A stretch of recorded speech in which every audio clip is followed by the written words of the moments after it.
ya ebandi okonte bandeko na biso nzambe apambola biso po napesi mbote lisu na libota nyonso komona eloko ya bozosalama eza po ete ya biso tala ndenge mwana popi azolela na mai ya miso ezokita abandaki kolela banda kala tosombaki kaka motu ya mwana popi nde kaka tozalaka po peut-être totia mwa bakabelu na biso mwa bachapeau na biso baperuka na biso bandaki tosombaki yango tobondeli mpo nango efeke totia babilo na biso eye pendant tozosambela naye kotrouve esprit moko ya mabe na kati tozoyebisa yango ebima kobenga nango alingi na ye te alobi aza na mission na ye oyo ye akotelaki na mutu ya mwana popi oyo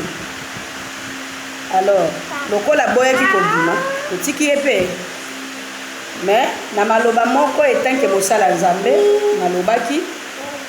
nalobi ngai nasombi mwana popi nasombi mutu ya mwana popi nasombi mutu te nakobwaka yo mpe te lokola yo boyi kobima to continue bongo mais maloba na yo yango nde tozokanga loko boyi kobima nga mpe na bloqué yo par le nom puissant de Jésus-Christ de Nazareth obima te lokola banda na yebisaki akobima te je pense tosali ba 2 semaines yango oyo natia ye mpe kaka na chambre nga nalalaka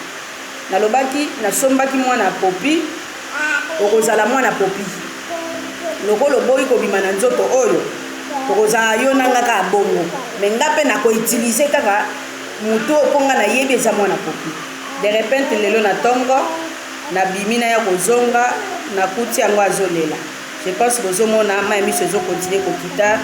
ntina se azolela seke eza conseil koloba na bandeko na biso ke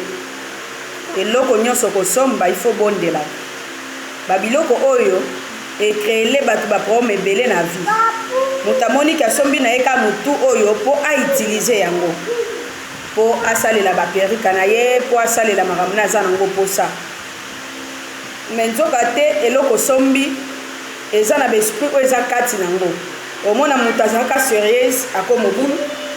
moto mosusu abandaki kozwa bandoto azwaka esu bandoto te moto azalaki na façon azobanga nzambe moto ayokoka esu kobanga nzambe te eza cause biloko mosusu tozosomba nde ezobebisa vie ya bato banda ekolela ntongo ti sikoyo bozomona mai miso ndenge ezokita ezokontinue kotonda ye azobimisa mai miso nayebi te tokokoloba nini mpo na ka oyo ezaka mpona oteya biso ke eloko kosomba luka osambelaka mpo nango mpe bavéritable chrétien tocomprendre ke toza na nzambe oyo aza le tout puissant apesi biso kapasité mpe bokonzi ya kokanga mpe ya kofungola seke ntango tokangaki ye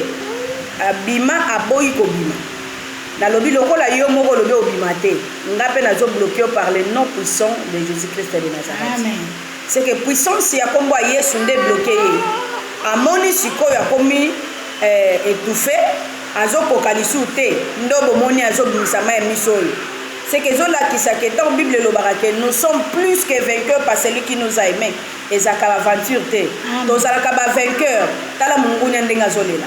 eza grave komona ti mwana popi boye azobimisa mai ya miso elokola mutu c'est que eza grave mai ya miso ezokita boye alors bandeko ezala elamba osombi ezala eloko osombi lukaka osambela mpo nango eza très important nga mpe na kotike lelo te amen ti ye lokola volonté ne motema ne lobaki ke abima te nga mpe ti moko motema na ngai esepela kobimisa ye na nzoto nini na mwa popi nabimisi ye soki mpe te nakosufrir ye ka boye abanda olela ka boye po ye mutu aboyaki nga te munayebisaki aboya me nga nazali na posa te ya kopamela nga nasombi eloko etanke mosala nzambe fo nabondela mpo nango mpo na koutilize yango na trouve ye na kati nazobiyebise bosava bima abo lokola boyaki na temps oyo komi siko soki nga mpe nalingi nabimisi ye soki te akozala kaka boye abando continue kotangisaka ma emisu yango nalingai kana te ya biso nzambe asunga biso tokomona eloko oyo ete ya yo oza chrétien okoyebaki te epesa yo courage ya ntango osombi eloko osambelaka mpo nango vraiment que Dieu vous bénisse